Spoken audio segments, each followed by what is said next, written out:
الحمدللہ رب العالمین والصلاة والسلام علی سید الانبیاء والمرسلین نبینا محمد وعلی آلہ وصحبہ اجمعین اما بعد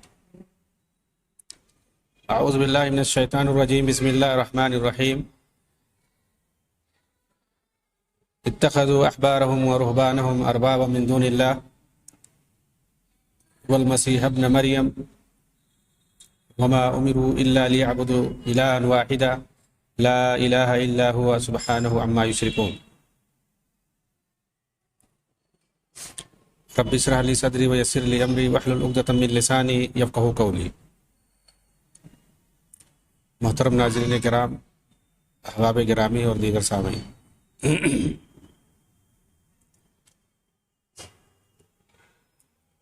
اخوان المسلمون کے تکفیری نظریے پر میری گفتگو چل رہی ہے، اور انہوں نے اپنے تکفیری نظریے پر جن آیات اور احادیث اور واقعات اور اقوال سے استدلال کیا ہے اس کا رد کیا جا رہا ہے۔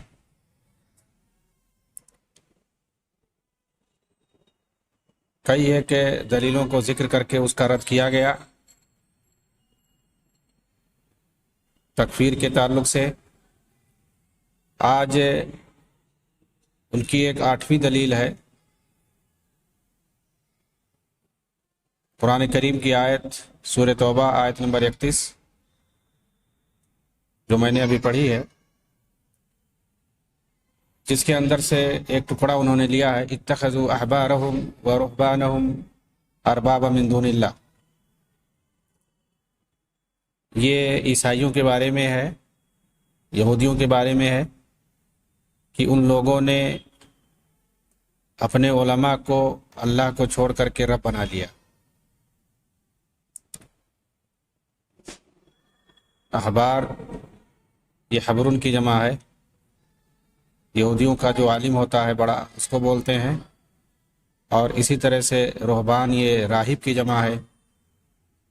عیسائیوں میں جو بڑا عالم ہوتا ہے، عبادت گزار ہوتا ہے، علم رکھنے والا ہوتا ہے دین کا، اس کو بولتے ہیں۔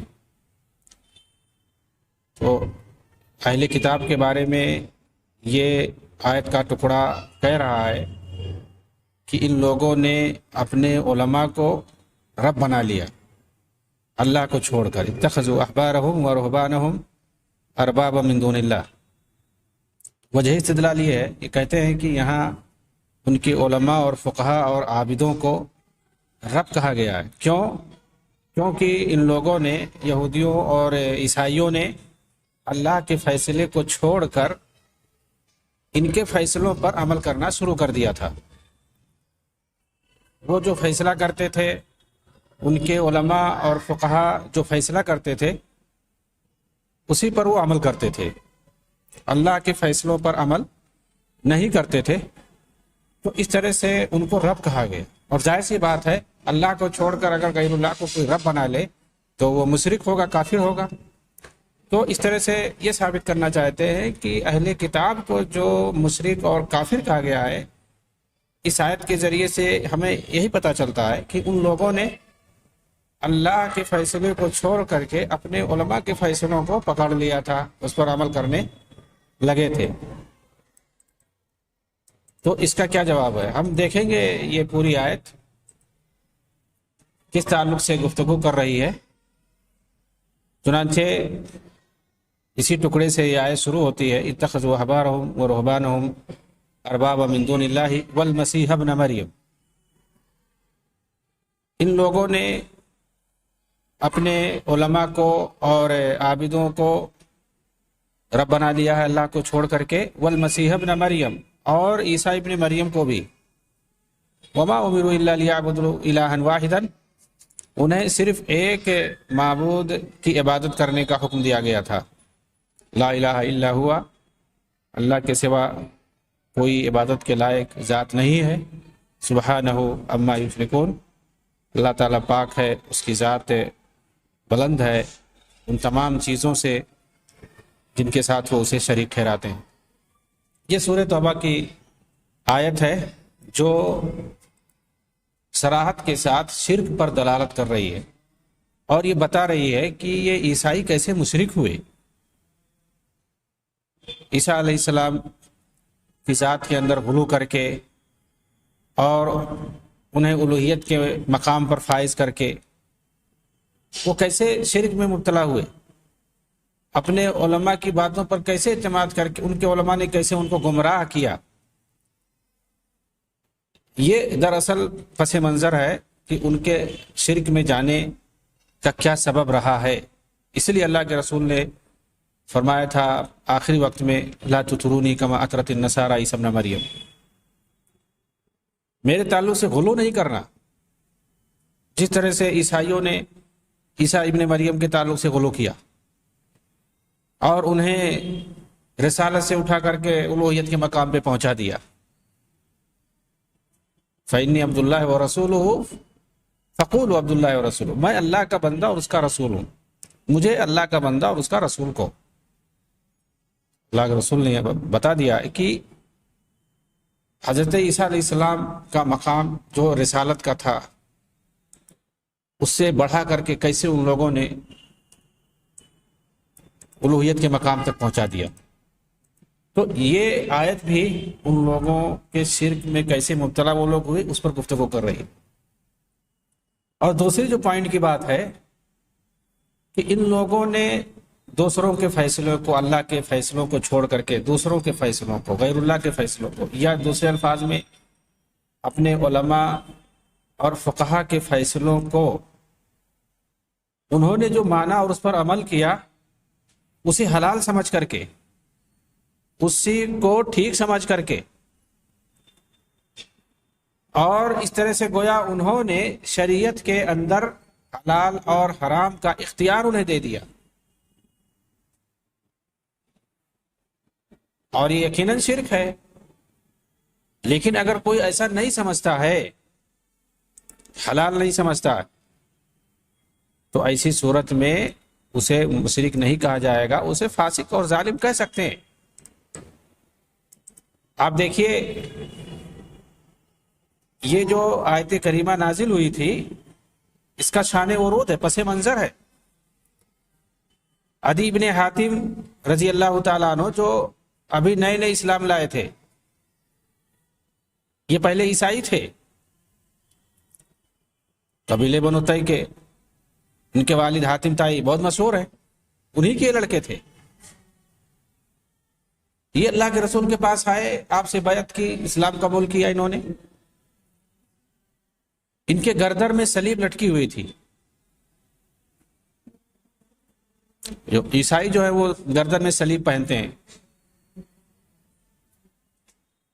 حدیث کے الفاظ ہیں، عدی بن حاتم کہتے ہیں اتیت النبی صلی اللہ علیہ وسلم وفی عنقی صلیب من ذهب فقال یا عدی اطرح هذا الوسد من عنقك قال فطرحته ثم انتهيت اليه وهو يقرأ براءة فقرأ هذه الآية اتخذوا أحبارهم ورهبانهم أربابا من دون الله قلت يا رسول الله إنا لسنا نعبدهم قال أليس يحرمون ما أحل الله فتحرمونه ويحلون ما حرم الله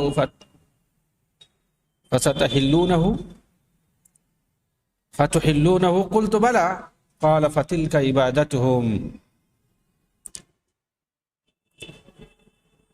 عدی بن حاتم رضی اللہ تعالیٰ عنہ سے روایت ہے، کہتے ہیں کہ میں نبی اکرم صلی اللہ علیہ وسلم کی خدمت میں حاضر ہوا وہ اسلام لانے کے لیے بیعت. اس وقت میرے گلے میں سونے کی ایک صلیب تھی. آپ صلی اللہ علیہ وسلم نے کہا عدی اس بت کو اپنی گردن سے نکال کر پھینک دو. کہتے ہیں میں نے اسے پھینک دیا. پھر آپ کے پاس آیا، دیکھا آپ سورہ براء کی تلاوت کر رہے تھے، سورہ توبہ، یہاں تک کہ اس آیت پر پہنچے جب اتخذوا احبارهم ورهبانهم اربابا من دون اللہ. یہ سورہ توبہ کی 31 نمبر آیت ہے. کہا یہ آیت میں نے سنا جس کے اندر یہ بتایا گیا ہے کہ عیسائیوں نے اپنے علماء کو رب بنا لیا، اللہ کو چھوڑ کر کے معبود بنا لیا. کہتے ہیں کہ میں نے فوراً عرض کیا اللہ کے رسول ہم تو ان کی عبادت نہیں کرتے، یہ ہے تو بتا رہی ہے کہ ہم نے ان کو معبود بنا لیا، اپنے علماء کو، اپنے فقہا کو۔ معبود کا مطلب ہوتا ہے اس کی عبادت کریں، ہم تو ان کی عبادت نہیں کرتے۔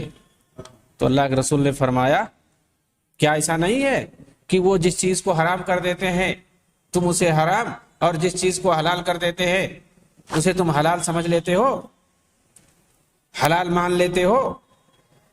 کہتے ہیں کہ میں نے عرض کیا ہاں ضرور ایسا ہے اللہ کے رسول۔ تو آپ نے فرمایا یہی تو ان کی عبادت ہے۔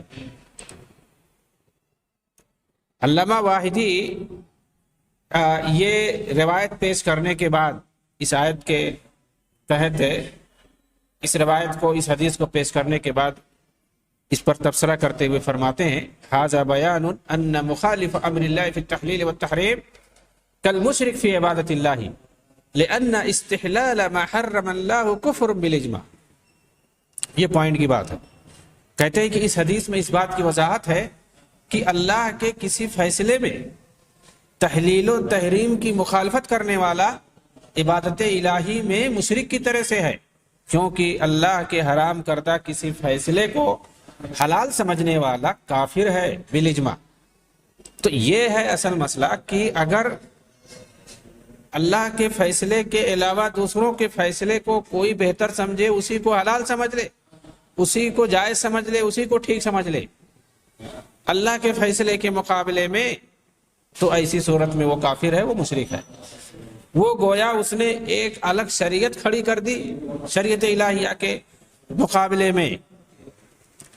لیکن اگر وہ غلط سمجھ رہا ہے، ٹھیک نہیں سمجھ رہا ہے، بلکہ وہ صحیح جو سمجھ رہا ہے وہ اللہ کی شریعت کو سمجھ رہا ہے، کتاب و سنت ہی کو برحق سمجھ رہا ہے، لیکن وہ غیر وحی کے ذریعے سے فیصلہ کر رہا ہے یا دوسروں کی بات کو مانتا ہے، وہ اس بنیاد پر نہیں کہ کتاب و سنت کی اہمیت اس کی نظر میں نہیں ہے، یا اس کو کمتر سمجھتا ہے، یا دوسروں کے فیصلوں کے مقابلے میں اسے نیچا سمجھتا ہے اور دوسروں کے فیصلوں کو اونچا اور اچھا سمجھتا ہے، اس کو جائز اور حلال سمجھتا ہے۔ ایسا نہیں۔ اگر ایسا نہیں ہے تو ایسی صورت میں ہم اسے مشرک اور کافر نہیں کہیں گے، بلکہ زیادہ سے زیادہ کہیں گے کہ یہ غلط ہے، یہ گناہ کبیرہ ہے، گناہ کا ارتکاب کر رہا ہے، کیونکہ یہ حرام ہے، حرام کا ارتکاب کر رہا ہے تو ظاہر سی بات ہے گناہ کبیرہ ہے، حرام کا مرتکب ہے، اور حرام کے مرتکب کو، گناہ کبیرہ کے مرتکب کو کافر اور مشرک نہیں کہیں گے، گنہگار کہیں گے، عاصی مسلمان کہیں گے، عاصی مومن کہیں گے، یعنی گنہگار مومن، گنہگار مسلمان۔ اور اللہ رب العالمین کی وہ مشیت کے تحت ہے، اللہ تعالیٰ اسے چاہے تو عذاب دے، چاہے تو معاف کر دے، ہو سکتا ہے اس نے توبہ کیا اور اللہ نے اسے معاف کر دیا، تو وہ اللہ کی مشیت کے تحت ہے۔ کوئی بڑا سے بڑا گناہ ہو شرک اور کفر کے علاوہ تو اللہ تعالیٰ اسے معاف کر سکتا ہے، وہ تحت المشیہ ہے۔ اور اس طرح کے گناہوں کے مرتکبین کو کافر یا مشرک کون کہتے ہیں؟ خوارج کہتے ہیں، یہ جان لیجئے۔ ان کے نزدیک یہی ساری آیتیں اور حدیثیں اور یہ ساری دلیلیں جو ہے حجت ہیں، اور ان کو سب وہ تکفیر کے لیے استعمال کرتے ہیں۔ جن سے کہیں پتہ چل گیا کہ اگر ایسا کیا تو اس نے شرک کیا، غیر اللہ کا قسم کھایا تو مشرک ہو گیا، شرک کیا اس نے، تو کیا مطلب؟ وہ دین اسلام سے ہی نکل گیا؟ ارے اس نے ایک حرام کام کا ارتکاب کیا ہے، غیر اللہ کا قسم کھایا، اسے اب توبہ کرنا چاہیے، نہیں صحیح ہے، حرام ہے، ناجائز ہے، گناہ کبیرہ ہے، یہ ساری چیزیں آپ کہہ سکتے ہیں۔ اور حرام کام کرنا، غلط کام کرنا، گناہ کبیرہ کا ارتکاب کرنا، یہ ایک مومن اور ایک مسلمان سے ہو سکتا ہے، ارتکاب کر سکتا ہے۔ اور اگر ایسا ایک مسلمان کرتا ہے اور پھر اس کے بعد توبہ کر لیتا ہے، اللہ معاف کر دے گا۔ گناہ کبیرہ کے ارتکاب سے، حرام کام کے ارتکاب سے کوئی آدمی دین اسلام سے نکل نہیں جاتا ہے۔ کوئی زنا کر لیا، زنا کرنا کیا ہے؟ گناہ کبیرہ ہے، حرام ہے، تو کیا وہ نکل جائے گا؟ کافر ہو جائے گا؟ بہت ساری چیزیں ایسی ہیں. مسلمان کو قتل کرنا کفر ہے. صحیح مسلم کی روایت ہے سباب المسلمی فسوق وقتالہ کفر. قتل نہ بھی کرے لڑائی کرے تو بھی کفر ہے. تو کیا مطلب کافر ہو گیا؟ ایسا نہیں ہے. یہ گناہ کبیرہ ہے, حرام ہے. یہاں پہ وعید ہے. تو بہت ساری جو نصوص وعید کے طور پر ہیں جن کے اندر دھمکی دی گئی ہے, بہت ساری روایتیں اور نصوص قرآن کی آیتیں اور حدیث جن کے اندر ایمان کی نفی کی گئی ہے کہ اگر وہ ایسا کرتا ہے تو مومن نہیں ہے. اس طرح کی بہت ساری حدیثیں ہیں, آیتیں ہیں جن کے اندر ایمان کی نفی کی گئی ہے, جن کے اندر کفر اور شرک کا لیبل لگایا گیا ہے, جن کے اندر نفاق کا لیبل لگایا گیا ہے. وہاں عملی مراد ہے, اعتقادی نہیں مراد ہے. وہاں گناہ کبیرہ مراد ہے. کہیں پر نفی کمال مراد ہے, کہیں پر کفر اصغر مراد ہے. وہ سب کہیں پر وعید ہے, عذاب کی دھمکی ہے. تو یہ ساری دلیلیں جو ہیں ان سے اصلی جو مراد ہے, تو ضروری یہ ہے کہ ہم فہم صحابہ اور فہم سلف کی روشنی میں تمام نصوص کو سمجھیں, ان کے ظاہر کو لے کر کے خود اپنی عقل کے گھوڑے نہ دوڑانے لگے.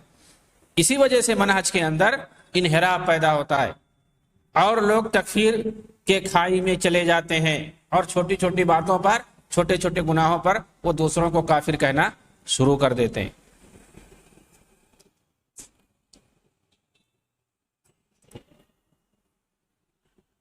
ان کی ایک دلیل اور ہے, معجم طبرانی کی روایت ہے, عن ابن عباس قال كان ابو برز الاسلمی کاہنا یقضی بین الیہود فیما یتنافرون الیہ فتنافر الیہ ناس من المسلمین فانزل اللہ تعالی الم تر الی الذین یزعمون انہم آمنوا بما انزل الیک وما انزل من قبلک یریدون ان یتحاکموا الی الطاغوت وقد امروا ان یکفروا به.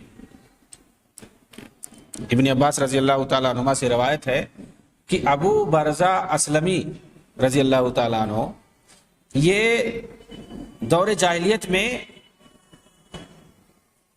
کاہن تھے. اسلام لانے سے پہلے یہ یہودی تھے, تو ان کے ہاں یہ کاہن تھے, کہانت کا پیشہ کرتے تھے. کاہن کیا کرتا ہے؟ ہاتھ وغیرہ دے کے مستقبل کی باتیں بتاتا ہے, قسمت بتاتا ہے لوگوں کی. اور یہ یہودیوں کے درمیان فیصلے کرتے تھے. جھگڑا ہو گیا تو ان کے پاس لوگ جاتے تھے فیصلہ کرانے کے لیے. ایک بار مسلمانوں میں سے کچھ لوگ ان کے پاس فیصلہ لے کر گئے. اس وقت یہ کاہن تھے, تو اس وقت یہ آیت کریمہ نازل ہوئی, الم تر الذین یزعمون انہم آمنوا بما انزل الیک وما انزل من قبلک یریدون ان یتحاکموا الی الطاغوت وقد امروا ان یکفروا بہ. کیا آپ نے ان لوگوں کو نہیں دیکھا جو گمان کرتے ہیں کہ وہ اس پر ایمان لے آئے ہیں جو تمہاری طرف نازل کی گئی اور تم سے پہلے جو کچھ نازل کیا گیا. چاہتے یہ ہیں کہ آپس کے فیصلے غیر اللہ کی طرف لے جائیں, طاغوت کی طرف لے جائیں, حالانکہ انہیں حکم دیا گیا ہے کہ اس کا انکار کریں, اور شیطان چاہتا ہے کہ انہیں گمراہ کر دے.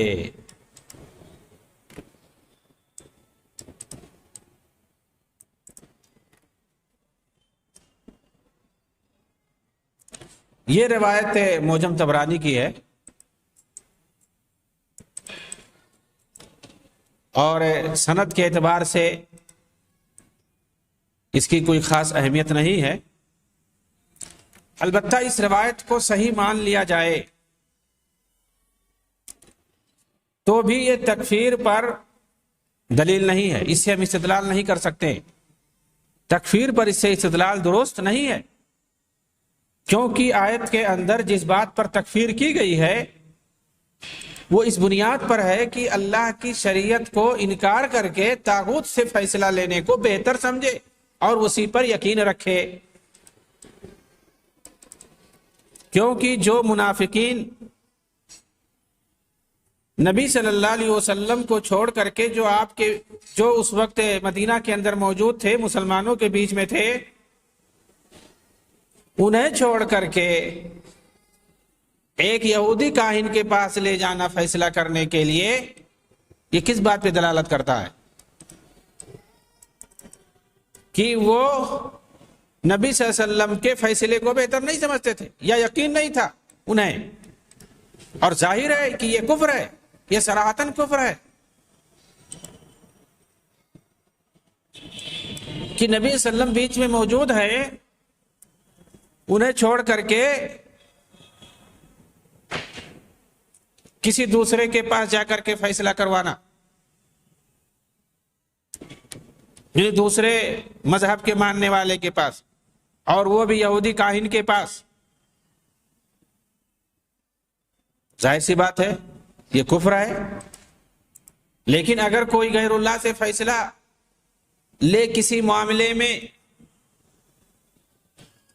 لیکن اسے شریعت الہیہ پر یقین ہو اور اسی پر وہ ایمان لاتا ہو، نیز اسی کو بہتر سمجھتا ہو، مگر خواہش نفس کی وجہ سے یا دنیا داری کی وجہ سے اس پر عمل نہ کرتا ہو، تو یہ گناہ کبیرہ ہے، فسق و ظلم ہے، حرام ہے۔ ہم کچھ بھی کہیں گے لیکن ہم اس کو کفر نہیں کہیں گے، نہیں کہیں گے، اس کی تکفیر نہیں کریں گے جب تک کہ وہ غیر اللہ کے فیصلے کو بہتر نہ سمجھے، اس پر یقین نہ رکھے، اور اس کے مقابلے میں کتاب و سنت پر اسے یقین نہ ہو، اس کی اہمیت نہ ہو۔ یہ دل کا معاملہ، ایسی صورت میں اور اس کے حرکات و سکنات یا اس کے کسی قول سے اس بات کی صراحت ہوتی ہو کہ ایسا وہ سمجھتا ہے، اس لیے وہ کتاب و سنت کو چھوڑ کر کے دوسروں سے فیصلہ لیتا ہے، اس کو کہتے ہیں کفر بواح، کفر صریح۔ کفر بواح کا جب تک اس کی جب تک صراحت نہ ہو، جب تک ہم نہیں کہہ سکتے کسی کو کافر۔ وہ غیر اللہ سے فیصلہ لے رہا ہے تو ہم دیکھتے ہی کہتے ہیں یہ کافر ہو گیا، نہیں،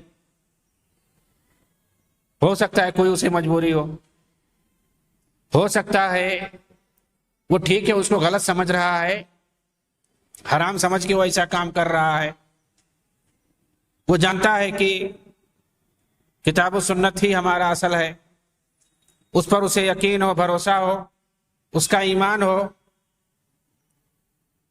کہ کتاب و سنت ہی سب سے اعلیٰ ہے، بہتر ہے، افضل ہے،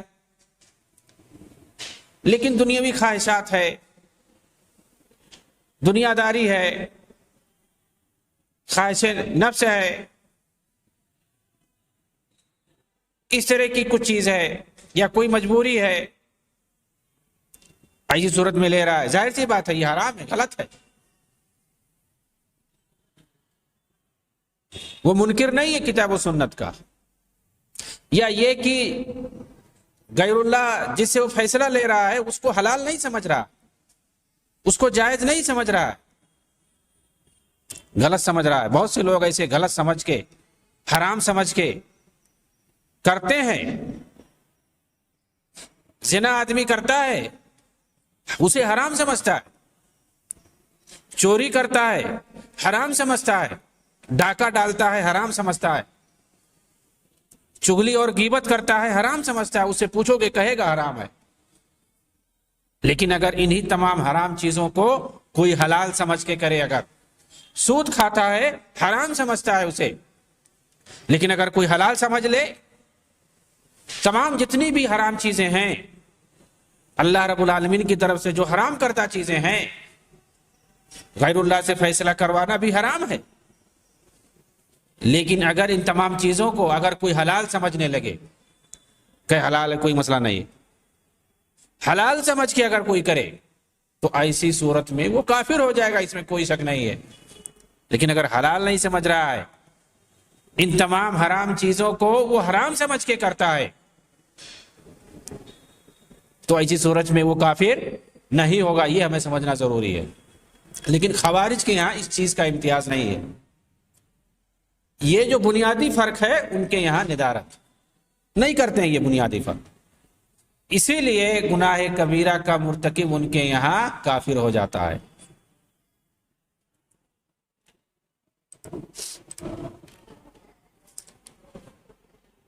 ایک دلیل اور وہ دیتے ہیں قرآن کریم سے، سورہ مائدہ ہی کی 50 نمبر آیت، افحکم الجاہلیت یبغون ومن احسن من اللہ حکما لقوم یوقنون۔ پھر کیا وہ جاہلیت کا فیصلہ چاہتے ہیں؟ اور اللہ سے بہتر فیصلہ کرنے والا کون ہے؟ ان لوگوں کے لیے جو یقین رکھتے ہیں۔ افحکم الجاہلیت یبغون، وہ جاہلیت کا فیصلہ چاہتے ہیں۔ استدلال اس آیت سے کرتے ہیں کہ غیر اللہ کے فیصلے کو جاہلیت سے تعبیر کیا گیا، جس سے پتہ چلا کہ غیر اللہ کو فیصل بنانا کفر ہے۔ حالانکہ اس آیت میں بھی ان کے لیے کوئی دلیل نہیں ہے تکفیر کی، کیونکہ جب تک غیر اللہ کے فیصلے کو اللہ کے فیصلے پر ترجیح نہ دے اور اسی کو شریعت نہ سمجھ لے حلال مان کر، تب تک وہ کافر نہیں ہوگا، جیسا کہ بتایا گیا۔ قرآن میں جہاں تکفیر کی گئی ہے، چاہے وہ اہل کتاب ہو یا وہ اہل مکہ کے مشرکین ہو، عرب مشرکین مکہ میں بستے ہوں یا کہیں بھی بستے ہوں، ان کی جو تکفیر کی گئی ہے وہ اس وجہ سے کہ وہ نبی صلی اللہ علیہ وسلم کی لائی ہوئی شریعت کو نہیں مانتے تھے، اس کے انکاری تھے،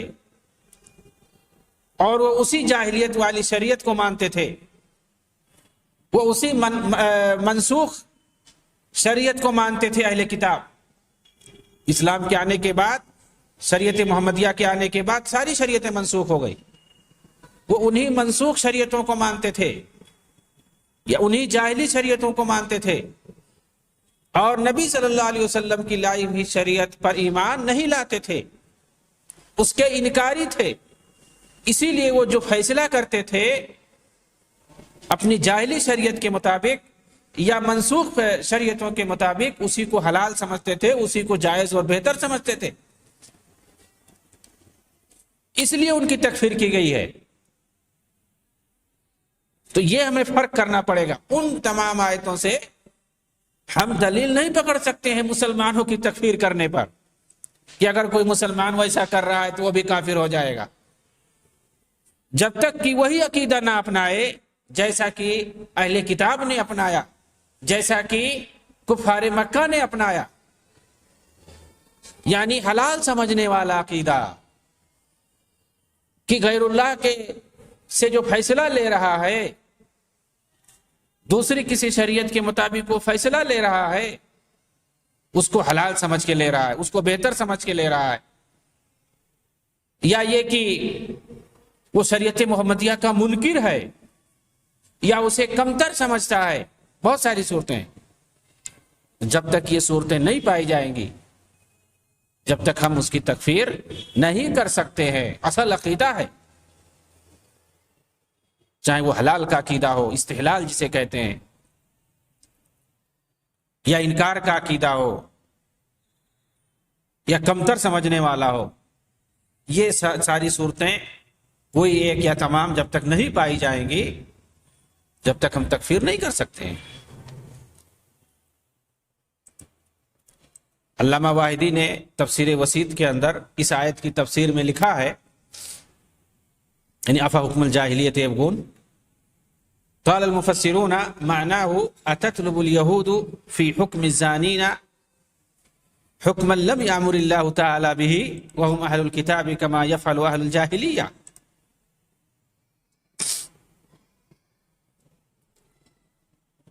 اس آیت کا مفہوم مفسرین یہ لیتے ہیں کہ کیا زانیوں کے بارے میں ایسا فیصلہ لینا چاہتے ہیں جس کا اللہ نے حکم نہیں دیا ہے؟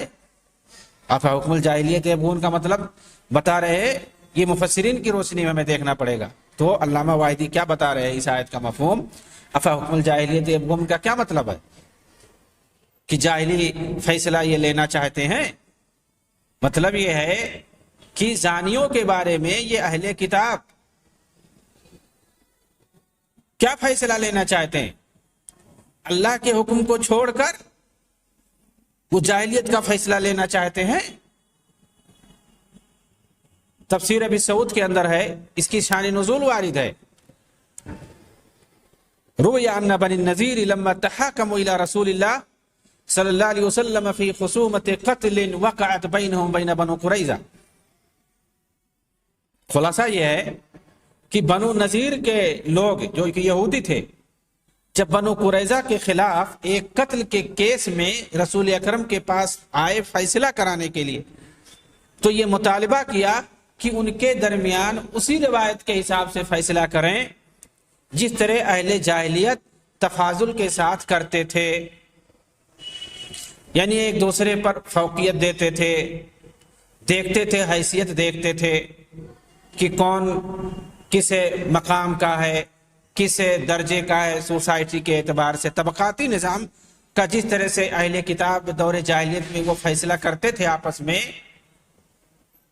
ذات، برادری اور حیثیت دیکھ کر کے، تو انہوں نے باقاعدہ مطالبہ کیا بنو نذیر نے کہ یہ چیز دیکھی جائے۔